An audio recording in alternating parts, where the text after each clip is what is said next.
The dragon has eaten all the animals. Oh yes, it's always hungry and it can eat everything and even everybody. And nobody can kill it, as it spits fire. The knights cannot even pull out their swords.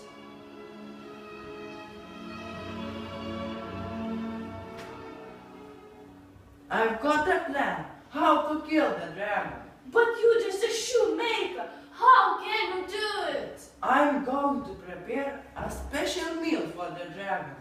I'll take the skin of a sheep, fill it with sulfur and leave it near the dragon's cave. When the dragon gets out of the cave, it will be hungry and it won't be able to guess which sheep is not a real one.